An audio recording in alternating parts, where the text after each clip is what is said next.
Assalomu alaykum, hurmatli kanalimiz a'zolari. Hozir ko'radigan e, mavzuchamiz kichikni gidrolizni kuchaytiruvchi va qisaytiruvchi omillar. Gidrolizni kuchaytirishimiz uchun birinchi suv qo'shishimiz kerak. Birinchi holatda o'zi suv qo'shgan vaqtda nima bo'ladi? Suv qo'shgan vaqtda e, eritmani konsentratsiyasi kamayadi yoki eritma suyultirildi degan holat bo'ladi. Ikkinchisi haroratni oshirish. Harorat oshirilgan vaqtda ham gidroliz kuchayadi. Va uchinchi gidrolizni kuchaytirishimiz uchun eritmani muhitiga teskari muhitdagi moddani qo'shishimiz kerak. Misol uchun eritmani muhiti ishqoriy bo'lsa, kislotali muhitdagi modda qo'shishimiz kerak yoki muhiti kislotali bo'lsa, ishqoriy muhitdagi bironta moddani qo'shishimiz kerak. Mana shu uchta faktor gidrolizni kuchaytiradi. Bular ishlarni teskarisini qilsak, gidrolizimiz jarayoni kamayadi.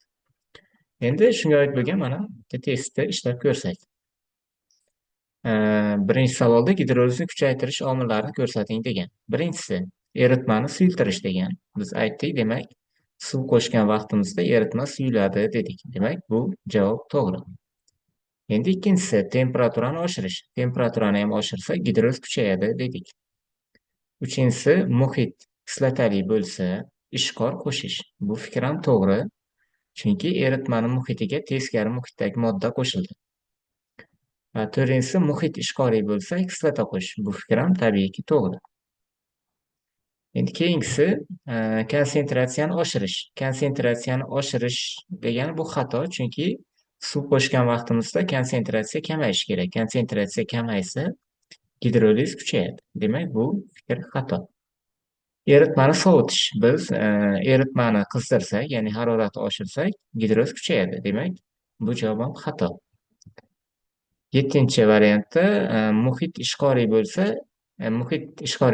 ishqor qo'shish. Demak, bu javob ham xato. Ayni o'sha muhitni o'zi bilan bir xil muhit qo'shildi. Ya'ni bunda gidroliz kamayadi. Keyingisi muhit kislotali bo'lsa, kislota qo'shish. Endi tabiiyki bunda ham kamayadi. Hop, demak, to'g'ri javoblar 1, 2, 3, 4 bo'ldi. Ya'ni B javobimiz to'g'ri.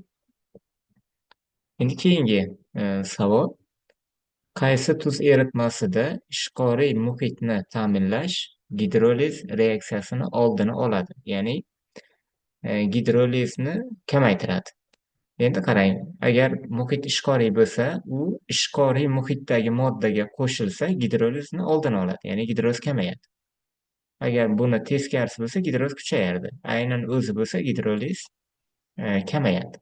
Demak, biz hozir mana bu javoblardan muhiti ishqoriy bo'lganini topishimiz kerak.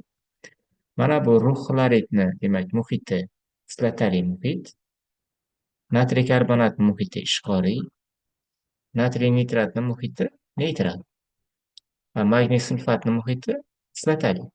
Aynan bizga kerak bo'lgani mana bu ishqoriy muhit. Ayni muhit ishqoriy bo'lsa, unga ishqor qo'shilgan vaqtda gidroliz kamayadi. Demak, menimcha sizga foydali ma'lumot bo'ldi. Sog' bo'ling, salomat.